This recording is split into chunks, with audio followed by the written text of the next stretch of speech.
A Knight of the Seven Kingdoms, Episode 2, is called Hard Salt Beef. Hard salt beef is the kind of food that a hedge knight eats. It is tough, plain, and simple, like a hedge knight. Like how Sir Arlan was tough, plain, and simple. In this episode, Dunk reflects on the legacy of his father figure. We also meet 3 Targaryen princes, Baelor, Maekar, and Aerion. We meet 2 Kingsguard knights. We meet Lady Gwyn, and the jousting tournament begins. So, who are these new characters, what's the lore, and how does the show compare to the book? This video has no spoilers, except for the spoiler zone at the very end of this video. To join the Ashford tournament, Dunk needs someone to vouch for him. He needs to find someone who remembers Dunk's dead master, Sir Arlan. Dunk says Arlan was a humble, simple man. There's a montage of Arlan riding, singing, and pissing with his enormous penis, his hard salt beef, if you will. Showrunner Ira Parker declined to say whether that's a prosthetic penis or is the actor's actual prodigious dong. So this episode starts with a surprising graphic shock, like the pooping in the first episode, saying that this show is more irreverent, more earthy than the other Game of Thrones shows. Throughout the montage, Arlan has a bandaged, wounded arm, the same bandage he has when Dunk buries him. So this montage shows Arlan's last days. Maybe this wound contributed to Arlan's death. Dunk talks about Arlan with people from House Hayford, because 13 years ago, Arlan served in Lord Hayford's army. Arlan and Hayford fought at the Battle of the Redgrass Field, when the Targaryens defeated the Blackfire Rebellion. Prince Baelor, Prince Maekar, and Bloodraven played key roles in this Targaryen victory. And in this battle, Arlan saw Lord Hayford get killed by Lord Gorman Peake. And Peake also killed Arlan's nephew, Roger. Roger was Arlan's squire, so it was because of Roger's death that Arlan needed Dunk to be his new squire. 10,000 men died on the Redgrass Field. They sing songs celebrating the heroism of Prince Baelor and Prince Maekar, but no one sings songs for Roger. And the Hayfords don't remember Arlan. They refuse to vouch for Dunk. Arlan also served the Tyrells, so we meet Lord Leo Tyrell, nicknamed Longthorn. Leo is related to Marjorie and Loras Tyrell. In the book, Leo's described as a slender greybeard with silver hair, wearing green and gold. In the show, he looks more gruff, and he dresses simply. Leo Longthorn is said to be one of the best jousters ever, and he also won victories in the Blackfire Rebellion. Leo is the most powerful lord here, because the Tyrells are the lords paramount of the Reach. They rule this whole region, so Leo is Lord Ashford's boss. Years ago, Arlan and Dunk served the Tyrells at Highgarden. Arlan often spoke of Leo, but Leo says that he doesn't remember Arlan, or doesn't care. Leo spits, and his teeth are stained red. It looks like he's chewing sour leaf, which is a drug in Westeros, like chewing tobacco. Arlan served and bled for so many men, but none of them remember him. Dunk wants to believe that his father figure was a great man and a great knight, but Egg says that if no one remembers him, Arlan must have been a shit knight, though Egg is sympathetic to Dunk's pain. Arlan died like 2 days ago. Dunk is still grieving his dead master. So in this episode, Dunk reflects on Arlan's legacy, and he faces the flaws of his father figure. Egg has an angry outburst, says that Dunk should defy the lords, challenge Longthorn, and shove a lance up his arse. For a young peasant boy, Egg is surprisingly bold, outspoken, even aggressive. But Egg scampers away when the Targaryens arrive. In the book, Dunk thinks that Egg must be too shy to see the princes. 4 Targaryen princes arrive at Ashford. This is Prince Baelor Targaryen. Baelor is the eldest son of King Daeron Targaryen, so Baelor is the heir to the Iron Throne. Baelor is Hand of the King, so he helps the king rule. He's the second most powerful man in the realm. Baelor is a great warrior, said to be one of the finest knights alive. He's nicknamed Breakspear, after he defeated Daemon Blackfire at a tourney. Baelor is seen as wise and honorable. He's a charismatic and effective leader. But some people don't trust Baelor, because Baelor doesn't have pale blonde Targaryen hair. Baelor has the dark hair of his Dornish mother, Miria Martell. In the books, Baelor has a crooked, twice-broken nose. It makes him look less like a perfect prince and more down-to-earth, more human. Baelor dresses plainly, but he has a sense of power and certainty. Showrunner Ira Parker says that Baelor is reserved and thoughtful and kind and honest, while also being a big dog. He's in charge. Lord Ashford greets Prince Baelor. This is a big opportunity for Ashford to build relationships and suck up with the royal family. In the background, we see Prince Valar Targaryen, Baelor's eldest son. Valar has dark hair, but with a cool Targaryen blonde streak. Valar is called the Young Prince, and he's second in line to the throne. This is Prince Maekar Targaryen. Maekar is the fourth son of King Daeron and Queen Miria. So Maekar is way down the line of succession. He's less important. And Maekar hates that. He feels overshadowed by his older, more popular brother. In the book, Maekar has custom personal heraldry. Instead of using the normal Targaryen dragon sigil, Maekar uses 4 Targaryen dragons, because he's the fourth son. In the book, Maekar is known as a strong warrior. He looks thickly built and powerful, with silvery Targaryen hair, and wears silver-studded leather. He's a hard man, harsh and proud. The actor Sam Spruill was 47 when they filmed this, but in the book, Maekar is just in his early 30s. He's the younger brother of Baelor. Maekar is the father of Prince Daeron, Prince Aerion, Prince Aegon, and Prince Aemon, who we see as Maester Aemon in Game of Thrones. My father was Maekar. This is Prince Aerion Targaryen, the second son of Prince Maekar. In the book, Aerion is about 16 or 17 years old, the same age as Dunk. In the book, Aerion is beautiful, with curls of silver gold hair, violet eyes, and a sculpted, imperious face. Aerion wears bright, flamboyant, flame-colored clothes in the book. Aerion calls himself Bright Flame. And Aerion has custom personal heraldry in the book. Aerion's dragon has heads coloured red, orange, and yellow, and his dragon breathes golden flame. But in the show, Aerion is less colourful. Show Aerion has short hair and black clothes, looking like a douchey little goth kid.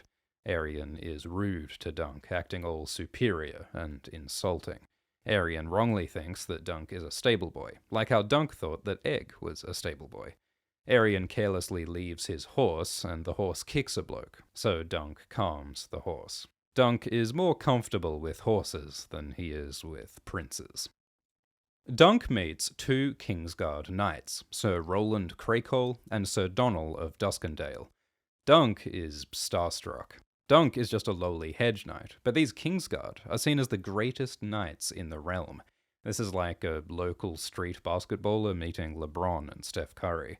Roland and Donal wear white Kingsguard armor. Throughout Game of Thrones and House of the Dragon, we've seen many different designs of Kingsguard armor. In the shows, they're often gold or silver. But this new design is much closer to the books. In the books, Kingsguard wear all white armor. It's white enameled steel, white cloaks, white shields. Because white symbolizes purity, the total loyalty and obedience of the Kingsguard to the royal family. These guys dedicate their lives to protecting the Targaryens. They're meant to be the perfect knights, paragons of honor and chivalry. But Sir Roland and Sir Donal aren't perfect storybook knights. They are irreverent. They say that Prince Aerion is temperamental. They make fun of Dunk's height. And Roland asks, where's the best place to shit? It turns out that even a Kingsguard knight poops, just like Dunk. That innkeep last episode was right. No matter how great and fancy they are, knights are just the same as other men. Roland comes from a fancy noble family, House Craycole.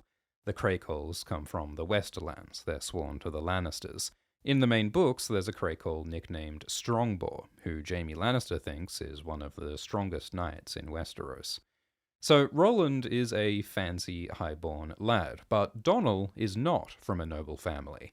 Donnell is from the city of Duskendale, and he's not from House Darklan, who rule Duskendale. Roland's family are just crabbers. They're common-born.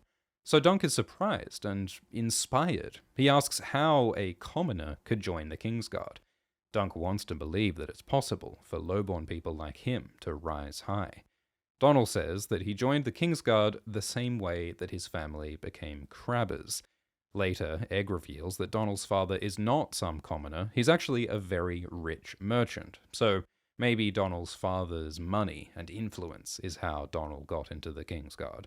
As we see in House of the Dragon, sometimes politics affects the Kingsguard, corrupting its ideals of pure skill and service. So, is there any fair, honest way that a commoner like Dunk can rise high?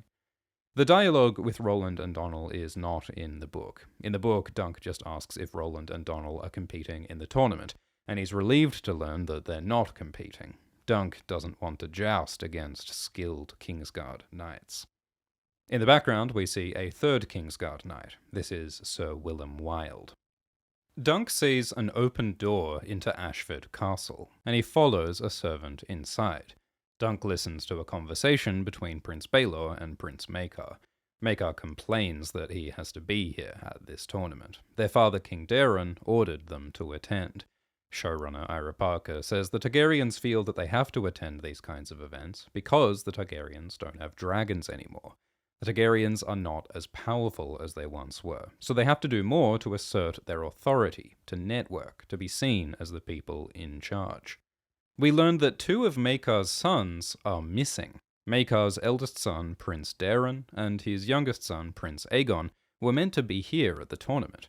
Maekar commanded Prince Daeron to ride in the tourney, but Daeron didn't want to compete. He'd rather ride a whore than ride a horse. And now he and Aegon are gone. Prince Daeron is Maekar's firstborn son, his heir, but Maekar sees Daeron as a disappointment.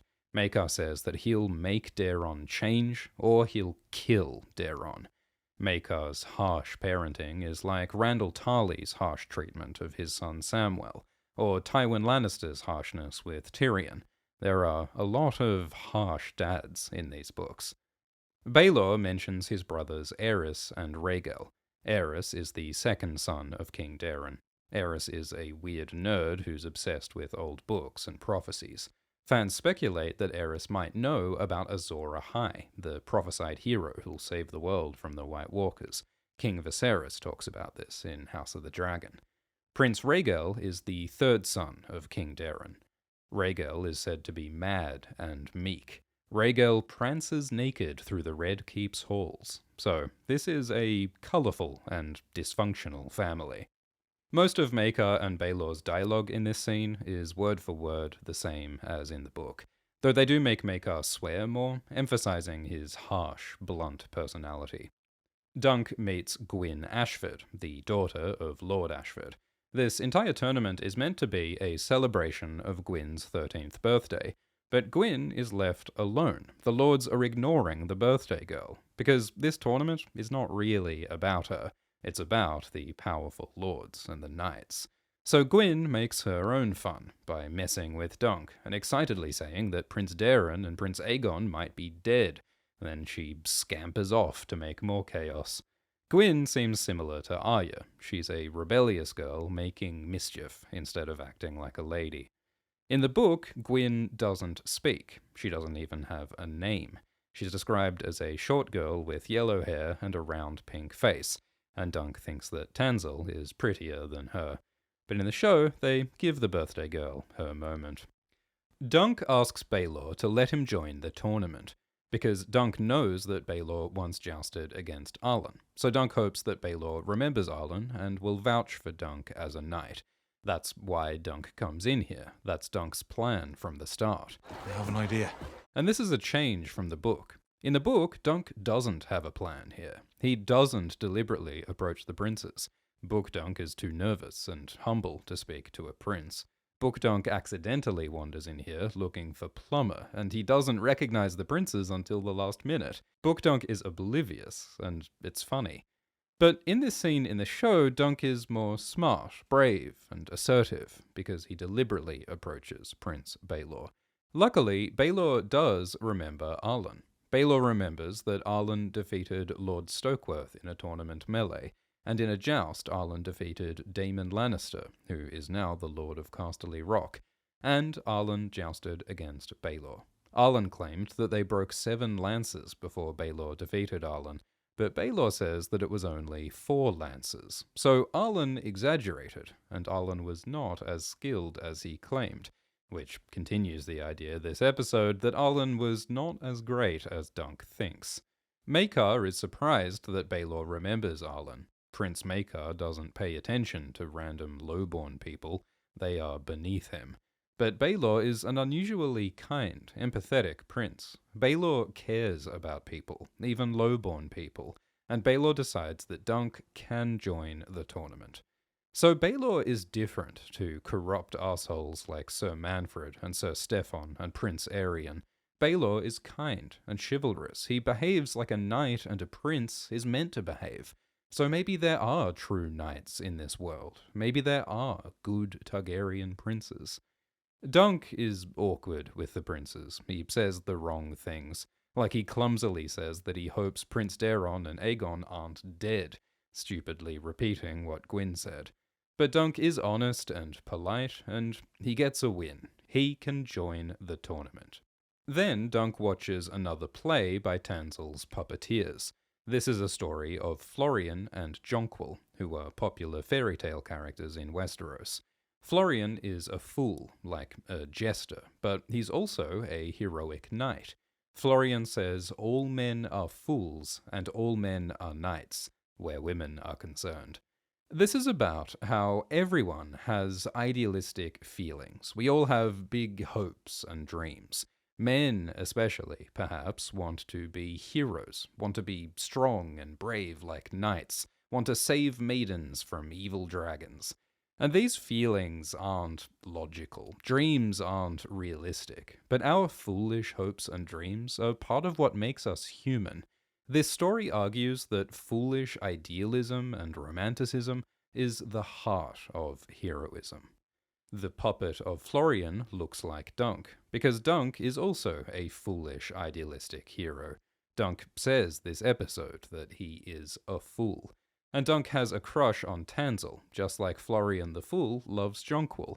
Tanselle is the fair maid that Dunk wants to romance. Will this foolish dream come true? In Game of Thrones, Sansa loves the stories of Florian and Jonquil.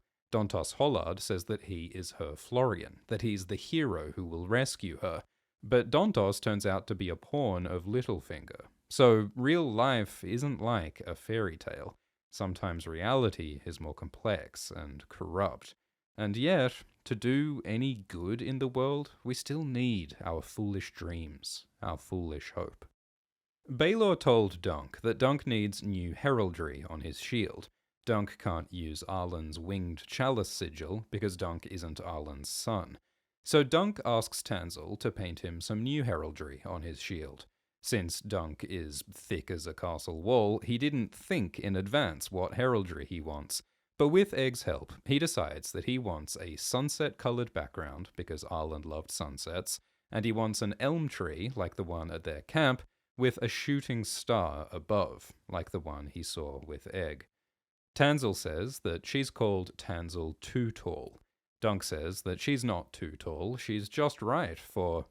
Then he stops. Dunk might have been about to say, just right for me, or just right for kissing. In the book, Dunk remembers that he once kissed a tavern girl, but she was so short that she had to sit on a table to reach Dunk's lips. Tanselle is just the right height to kiss Dunk. So Dunk is very sweet and innocent and awkward. Dunk has no game, but Egg tries to be supportive. Egg hopes to become a knight, but he feels that he's too small. Dunk is big, but Dunk's a bit stupid, while Egg is more smart. So Dunk and Egg have different strengths and different weaknesses, which makes them a good team, and a good comedic duo. Lionel gets Dunk and Egg to compete in a tug-of-war. This scene isn't in the book, it's just a bit of fun. Ex-actor Dexter Sol Ansel said this was the most fun day of filming because no one listened to the stunt coordinators and they did the tug-of-war for real, with Dexter dangling from the rope. And then one time he threw me in the air and my eye hit his nose. And then that's the day that George R. R. Martin is here. To meet him with a swollen eye. Yeah. Dunk needs armor for the tournament. He would use Arlan's armor, but Arlan's is too small for Dunk. So Dunk goes to a blacksmith named Steely Pate. In the book, Pate is just 5 feet tall, with a black beard. Pate is basically a fantasy dwarf, who are often short, bearded smiths. Pate says that he doesn't do fancy, ornate armor. His helms aren't shaped like winged pigs or foreign fruit. In the book, Dunk sees a different armorer who makes elaborate, fancy armor, shaped like fantastical beasts and decorated with gold and silver. But Pate's armor is simple and practical, and that suits Dunk's personality. He also is plain, simple, and strong. Pate asks for more money than Dunk can afford, so Dunk almost leaves, defeated. But then Pate feels sorry for Dunk and offers him a cheaper price. It's just like when Plumber felt sorry for Dunk in the first episode.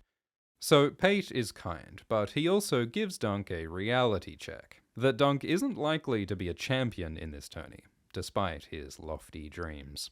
To pay for the armor, Dunk sells a horse. He can't sell Thunder because he needs the warhorse for the tourney. He doesn't sell Chestnut because she's too old to be worth much money. So Dunk sells the palfrey, Sweetfoot. The book says that Sweetfoot carried Arlan tirelessly over thousands of miles, all up and down the 7 kingdoms. Dunk has been talking to Sweetfoot throughout the show. Sweetfoot is one of Dunk's best friends. She is his best girl, so it's an emotional goodbye. Dunk promises that if he wins in the tourney, he'll come and buy Sweetfoot back. Dunk pays extra money to buy Sweetfoot some oats and an apple. In the book, Arlan said that you should never love a horse, but Arlan didn't follow his own advice. Arlan also often spent his money buying snacks for the horses. In these scenes, Dunk has a shield on his back, even though Dunk just gave his shield to Tanselle, so this seems to be a continuity error. Dunk hopes that if he does well at this tournament, he might get a job at a castle. As squire to a hedge knight, Dunk never stayed in one place for long. In the book, Dunk fantasizes about waking up in a bed in the same room every day. He wants a more comfortable life. Dunk says that he might get a job with the Targaryens, but Egg says that that's not realistic. The royal family won't employ a low-born hedge knight.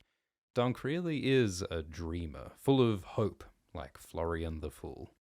Then the jousting begins. Author George Martin wrote this book because he was inspired by the jousting in the movie Ivanhoe.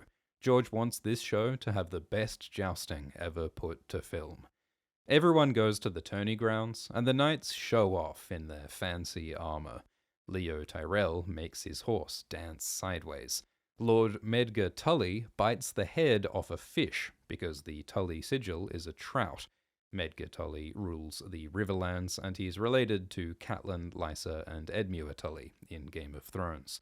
Lionel Baratheon wears a big antlered helm. In the book, he's called the Laughing Storm because he laughs while he jousts, and he likes to knock the helmet decorations off his opponents, and he throws the decorations to the crowd, so Lionel is popular with the people.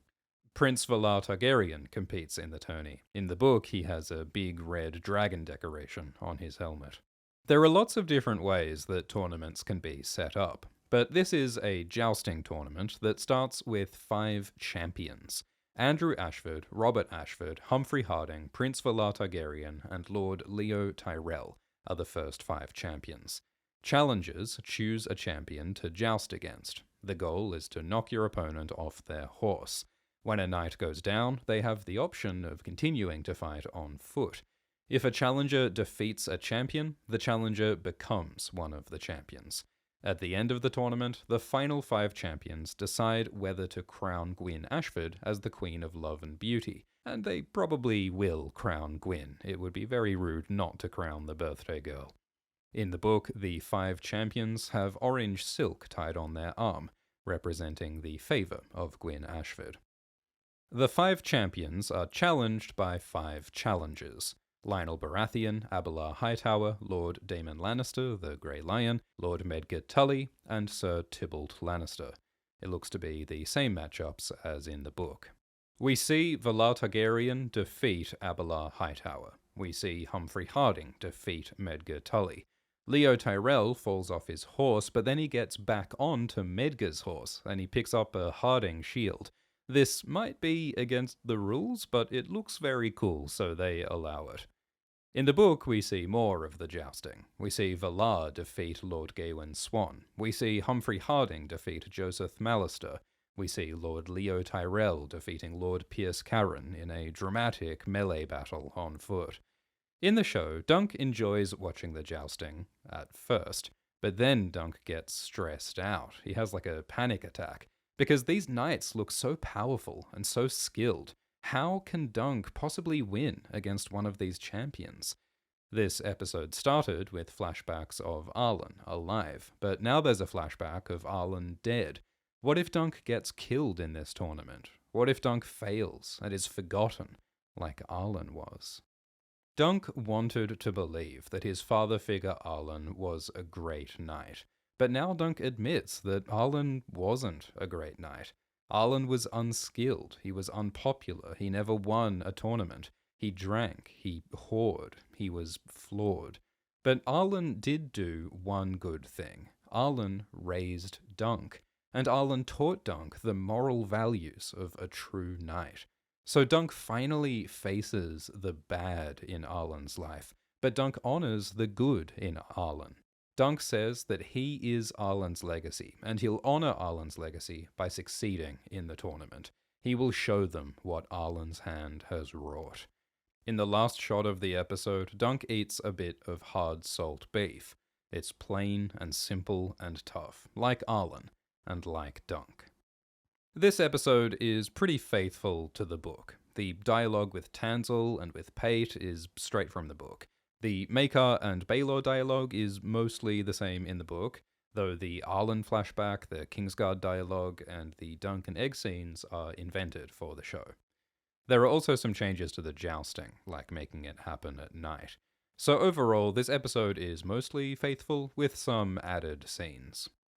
There's still more to discuss about this episode, so my Blackfire bastard brother, Alt Swift X, discussed this episode with Glidus. Each week, Glidus and Swift make a video called Dunk Time about each episode of this show. They go over every scene in exacting detail, and they almost never go on tangents. You can listen to Dunk Time right after each episode of A Night of the Seven Kingdoms airs each Sunday night on Nebula. Nebula has Dunk Time early and full length. Nebula also has the full-length Dragon Time videos, discussing every episode of House of the Dragon. Nebula also has the Fake Jon Snow, a 22-hour-long video about Jon Snow. And Nebula has an exclusive video about Ivanhoe, the movie that inspired Dunk and Egg. This is over 60 hours of exclusive Alt and Glidus videos on Nebula. You can listen to all of these as audio on podcast apps using the Nebula podcast feed linked below. Nebula is an independent, creator-owned site, and signing up helps support Alt-Shift-X. This month, you can get 50% off an annual subscription with my link. So if you are a true-born Targaryen, sign up at nebula.tv/Alt-Shift-X. Or if you're a Blackfire bastard, sign up at nebula.tv/Alt-Swift-X. Links are below. Now let's talk spoilers. Spoiler warning for all Game of Thrones shows and books. So, Maekar's sons, Prince Daeron and Prince Aegon, are missing. We actually saw Daeron in episode 1. He was the drunk guy at the inn. And Aegon Targaryen is Egg. Daeron didn't want to join the tournament, so he ran off with Egg, and Egg joined Dunk so that he could be Dunk's squire instead of Daeron's. Egg hides his Targaryen identity so that he can stay with Dunk, and that's why Egg suddenly leaves when the Targaryens arrive at Ashford. Egg doesn't want to be recognized by his family. Egg being a Targaryen prince explains how Egg is so knowledgeable, like how he knows about Donald of Duskendale's father. Egg also says this episode that Prince Valar is not a great knight, and it makes sense that Egg would know that because Egg is Valar's cousin. In this episode, Egg plays at fighting Blackfires, which makes sense because it's Egg's Targaryen family who fought the Blackfires in the rebellion 13 years ago. In the future, King Daeron and Prince Valar die in a plague, and Aerys becomes king. After Aerys dies, Maekar becomes king. Then Maekar dies in battle, so then Egg becomes king. King Egg is called the Unlikely, because he was so far down the line of succession, no one expected him to become king. In this episode, Dunk says that Egg is a likely lad. Calling him likely is a cute joke about King Aegon the Unlikely. In this episode, Egg is fascinated by Tanselle's fire trick, which makes sense because Targaryens like fire, and because Egg ultimately dies in a fire at Summerhall. In this episode, Dunk is inspired by a common-born man, Donnell, joining the Kingsguard, and in the future, Dunk joins the Kingsguard of King Egg. 4 pages for Sir Duncan. He must have been quite a man. So there are lots of little Easter eggs in this episode that connect to the future of these characters in the books. Thanks for watching. We're making videos about A Knight of the Seven Kingdoms every week. We're also doing live streams at about 10:40 p.m. Eastern Time Sundays, right after each episode airs. And you can listen to Dunk Time on Nebula right after each episode airs. Signing up to Nebula helps support Alt-Shift-X. Thanks to the patrons, including Kirsten Zolfo, Alt Alex Online, Colby, Sammy Trebelsi, Mike Jusalt, Dolly Peg, Timothy Weaver, and Plop Plop Entertainment. Cheers.